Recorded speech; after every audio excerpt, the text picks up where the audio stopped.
Hello and welcome to my review of Cyrano. Cyrano is a film by Joe Wright. It's a musical. It stars Peter Dinklage. It's based off a play that was written in verse, meaning that it was written in rhyming couplets.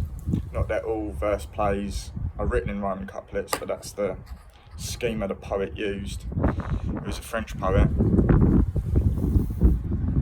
by the name of Edmond Rostad. Doesn't sound that French, I know, but he wrote it in the 19th century. It's been adapted, I found out, doing some research by Anthony Burgess among some other people.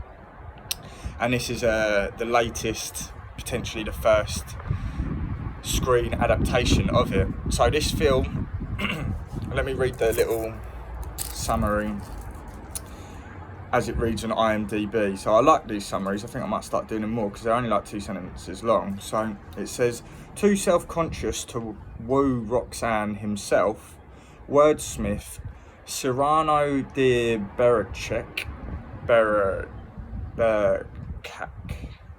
helps young Christian nab her heart through love letters.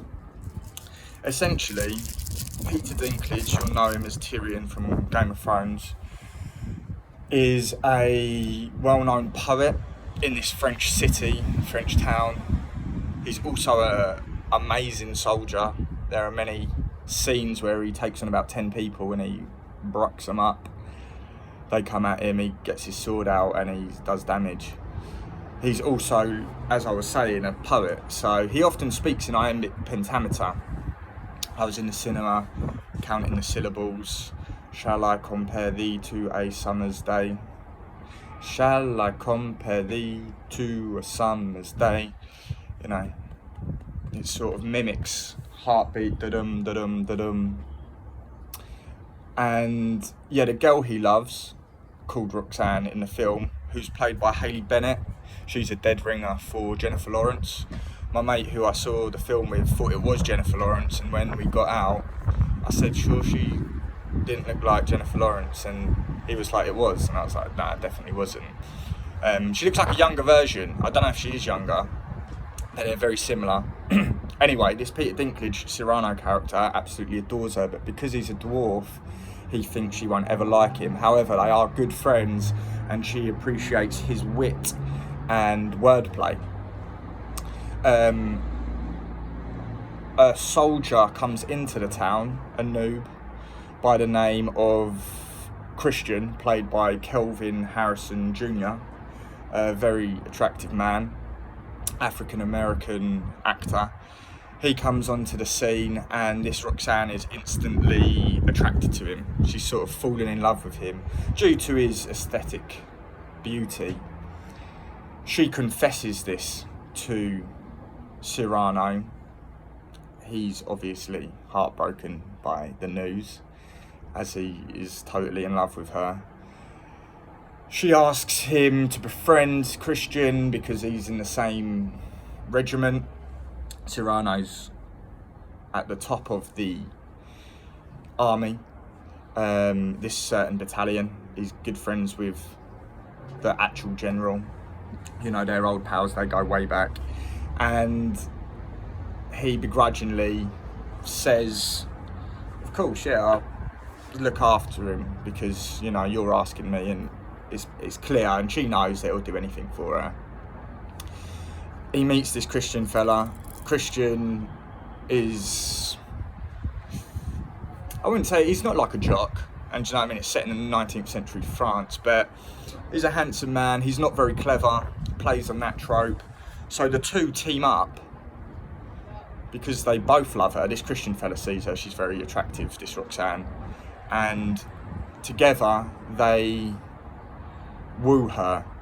They do this by Christian writing her love letters, which is the way she wants to communicate, and this Cyrano writes them, and that's the story basically.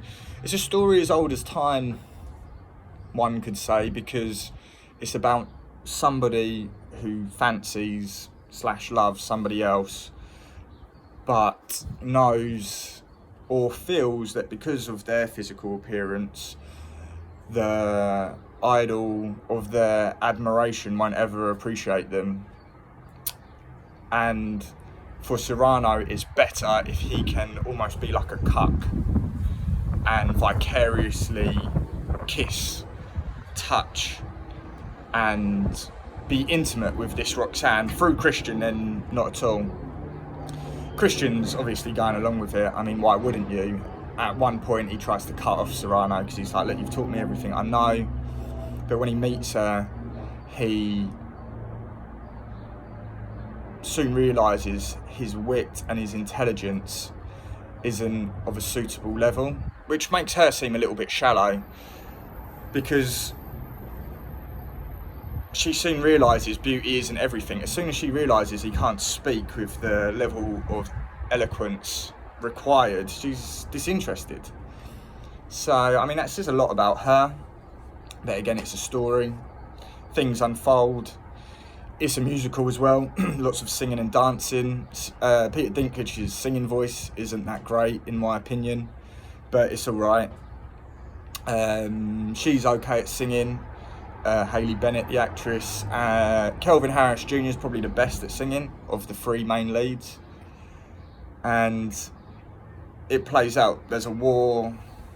There's some Ben Mendelsohn, who was in that Star Wars film set before the first one, was called Rogue Mission.